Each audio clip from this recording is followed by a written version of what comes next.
하나님, 오늘도 우리들을 토요 아침의 기도회로 불러주신 하나님 아버지 감사합니다.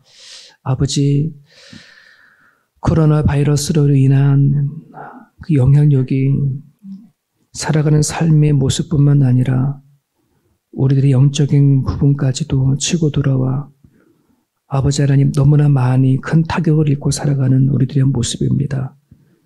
자비와 긍휼을 베풀어 주옵소서.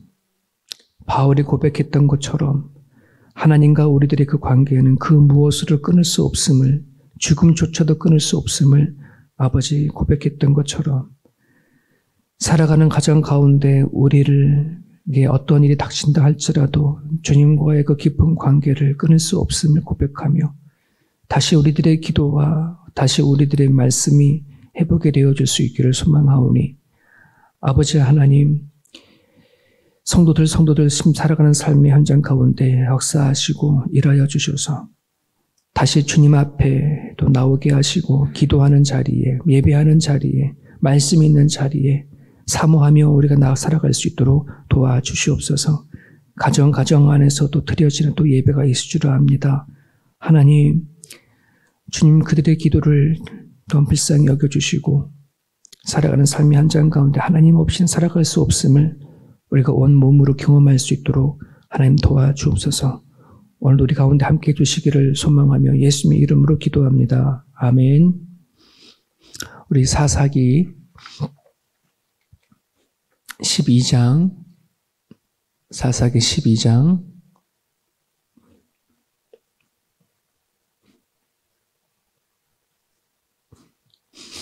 사사기 12장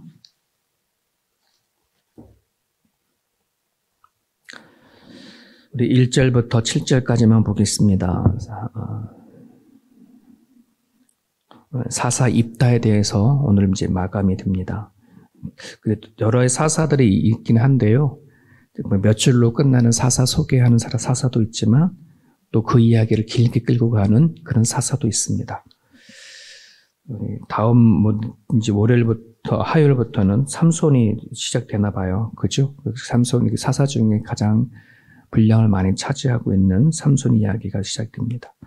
우리 1절부터 7절까지 같이 읽습니다. 에브라임 사람들이 모여 북쪽으로 가서 입다에게 이르되 너가 암몬 자손과 싸우러 건너갈 때에 어찌하여 우리를 불러 너와 함께 가게 하지 아니하였느냐?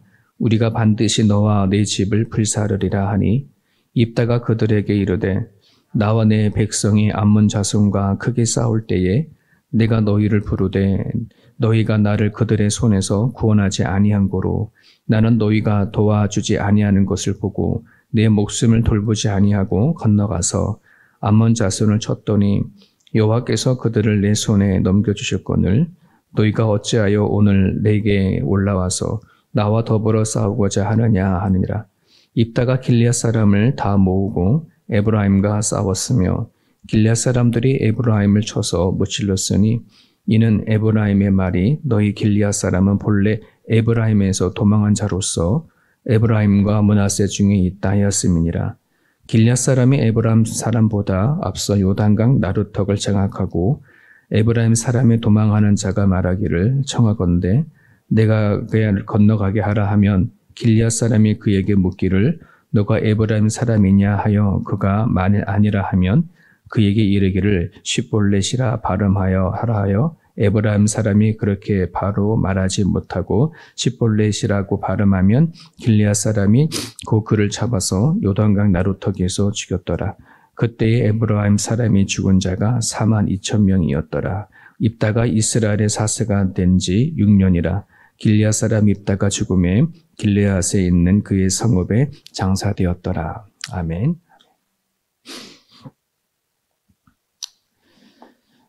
사람은 각자의 성격이나 유형들이 좀 다 다르죠.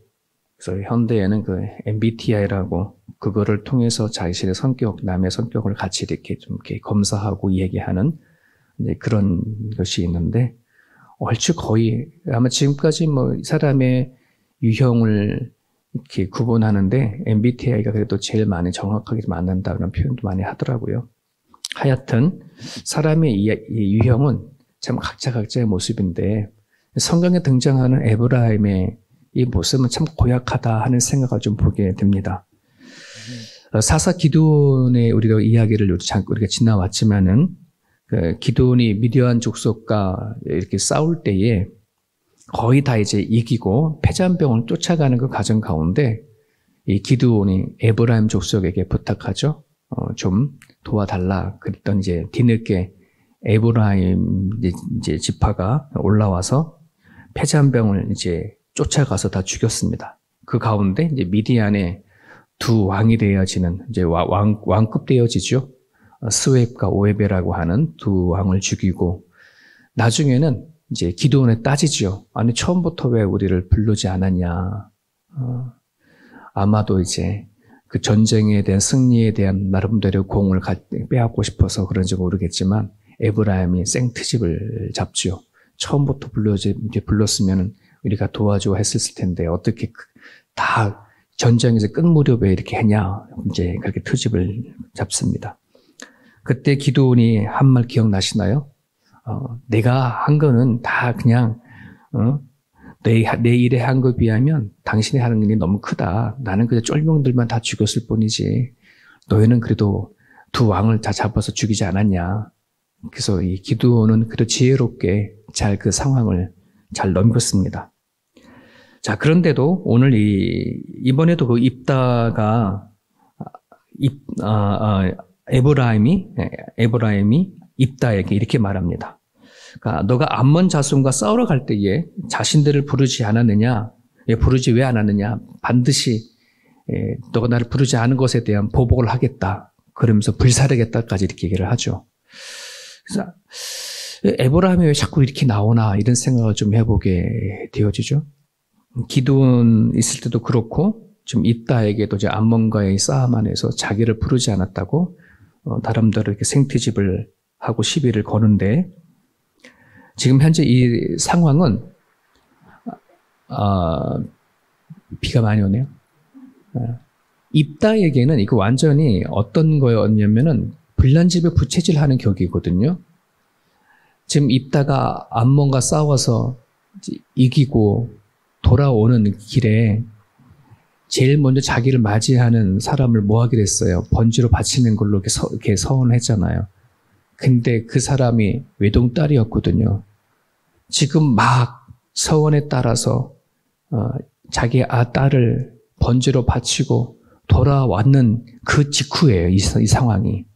근데 에브라임이 생트집을 잡으면서 왜 우리를 처음부터 불러내지 않았느냐라고 그럼 너희 집에 불사르겠다 막 이런 같은 동족끼리 너무 심한 말을 해버리는 거죠.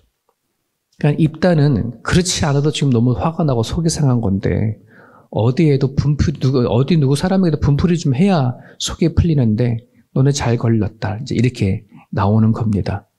그러면서 보면 이렇게 말씀을 쭉 보게 되어지면 이 입다가 에브라임에게 요청 안 한 것도 아니에요. 그 2절을 보게 되어지면 분명히 에브라임에게 요청했다, 불렀다. 너희들이 나오지 않아서 안 도와준 거지. 왜 지금 와서 생트집이냐, 왜 시비냐, 이제 이렇게 나온 겁니다. 자, 이걸 보면 에브라임 사람들은 참으로 경우가 좀 없고 참 무리하다 하는 생각을 좀 해보게 됩니다. 그러니까 입다의 형편을 좀 이렇게 생각해 보면 그 말도 한마디도 조심하고 그래야 되는데 왜 그랬을까 하는 이런 생각을 해보게 되는데 자, 결국은 입다가 참지 않고 에브라임 족속과 전쟁을 벌이는 진짜 이유는 4절 하반절에 나옵니다. 4절 하반절에 보면 이는 에브라임의 말이 너희 길리앗 사람은 본래 에브라임에서 도망한 자로 에브라임과 므낫세 중에 있다 하는 말 때문이었습니다. 그러니까 어떤 말이냐면 너희들은 우리 에브라임에서 도망친 떨어져 나간 그런 족속이다라고 이렇게 얘기를 합니다. 근데 이건 실질적으로 길리앗 사람들에게 되게 모욕적인 그런 말입니다. 길리앗은 에브라임 집에서 떨어져 나간 도망친 어떤 무리 또는 죄를 져서 떨어져 나간 그런 무리가 아니고 므낫세의 지파의 한 분파인 그 마길의 아들 길리앗의 후손을 얘기를 합니다. 엄연히 므낫세의 지파이거든요. 근데 여러분 에브라임과 므낫세는 서로 엄마가 같은 형제이죠. 그래서 므낫세가 형이고 에브라임이 동생입니다. 그러니까 형제지간의 후손이거든요. 그런데 지금 에브라임이 이렇게 얘기를 하는 것은 정말 길리앗에 향해서 단지 이스라엘의 공동체에서 도망친 그런 것이 떠내 아니라 완전히 길리앗에 갖고 있는 정체성까지 완전히 흔들어버리는 그들의 근간을 아주 모욕하는 그런 처사와도 똑같은 것이었습니다. 그러니까 이스라엘과 관계없는 너희는 독자적인 공동체야. 이렇게 이제 몰아붙이는 거죠. 단순히 비겁해서 도망가는 그런 도망자들이 아니라 길리앗의 족속에 향한 그 역사와 그 뿌리줄을 완전 짓밟는 그러한 것을 이제 얘기를 하는 겁니다. 그렇지 않아도 입다는 어느 누구보다도 역사의식이 강한 사람이 입다였는데 그 말을 듣고서는 가만히 있지 않게 되어진 것입니다. 이에 입다는 자신들의 길리앗의 근간을 흔들어버리는 에브라임의 사람들과 대판, 싸우게 되어지죠. 이제 본격적인 전쟁을 치르게 되어집니다. 자, 에브라임과 길리앗의 사람들과의 이 싸움은 어떻게 보면 겉으로 보게 되어지면 에브라임이 시비를 걸어오는 좀 그러한 것을부터 시작되어진 것처럼 이렇게 보이지만은 역사적으로는 에브라임하고 이 므낫세 지파하고의 그 오래된 악감정이 좀 남아 있습니다. 묵은 갈등들이 있는 것이 이 두 지파의 가지고 있는 그런 뿌리들입니다. 그래서 그것을 창세기에 우리 48장에 우리가 보게 되어지면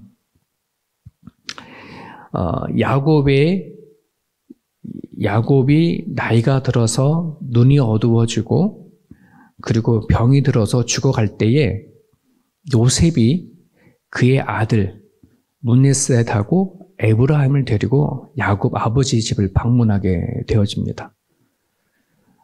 야곱이 거의 이제 병으로 집에만 있을 그때에 자기의 아들, 사랑하는 아들 요셉하고 그리고 손주들을 데리고 오니까 너무나 해피하고 너무 좋았어요. 그래서 집에 온 요셉도 축복해주기에 기도를 해주고 그리고 손자 둘에게도 축복을 해주는데 므낫셋하고 에브라임을 불러서 므낫셋을 오른쪽에 앉히고 에브라임을 왼쪽에 앉히라 했어요. 그러니까 므낫세가 형이고 에브라임이 차남이거든요. 근데 기도를 해줄 때 엇갈려서 하는 거예요, 이렇게. 그러니까 야곱이 둘째잖아요. 에서가 형이고 아무래도 자기가 둘째로 쌍둥이면서 둘째로 태어났지만 나름대로의 그 팥죽한 그릇 장조건을 뺏어서서 어떤 그러한 나름대로 가지고 있는 사고가 있었는지 이 므낫셋하고 에브라임하고 엇갈려서 축복을 해주는데 요셉이 그게 싫었어요. 그래서 요셉이 아버지 야곱에게 아버지 저 그거 싫습니다. 기쁘지 않습니다. 아버지 바로 해주세요. 이렇게 부탁을 드렸어요. 그때 야곱이 안다라고 하죠. 안다. 하지만 내가 원해서 이렇게 엇갈려서 한다라고 기도를 해요. 그 뒤로 그것이 에브라임하고 므낫세 지파의 앙금이 남아있는 거예요. 야곱하고 에서가 쌍둥이로 태어났지만 그 둘이 앙금이 되어지고 갈 길이 완전히 다른 길로 걸어갔던 것처럼 이 므낫셋하고 에브라임 같은 형제이지만은 역사 속에서는 서로 간에 앙금을 갖고 계속해서 살아가는 것을 우리는 보게 되어집니다. 그 마음의 편애가 오늘 본문에 보게 되어지면 길리앗과 에브라임의 싸움은 누가 이겼냐면 길리앗의 승기를 잡고 이제 이겨나갔는데 같은 형제고 같은 후손들이니까 생김새가 똑같고 막 이러잖아요. 그러니까 누가 에브라임 지파인지 누가 므낫세 지파인지 헷갈리는데 싸움을 하는 과정 가운데 요단강 나루터라고 하는 그 자리는 어떤 거냐면 그 요단강만 넘으면 이게 이제 에브라임 땅이고 요단강을 건너기 전에 므낫세 땅이거든요.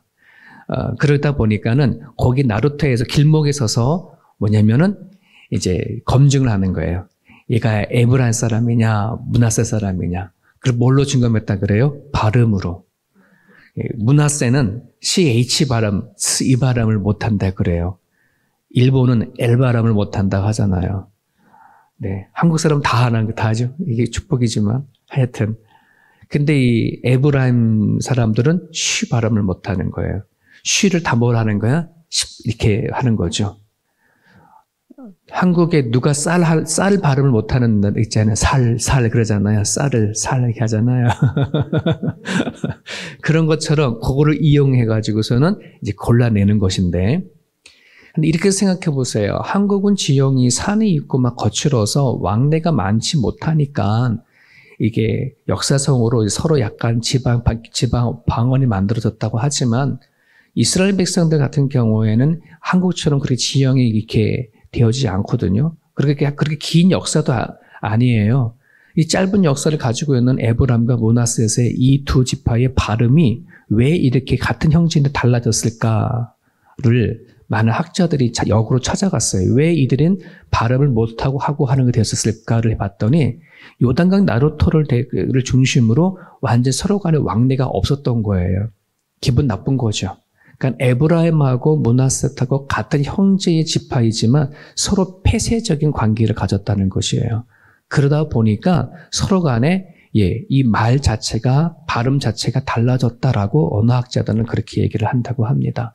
그만큼 이 앙금이 역사 가운데 남아 있어서 같은 므낫셋하고 에브라임 지파하고 왕래가 적었다는 것, 교제하지 않았다는 것.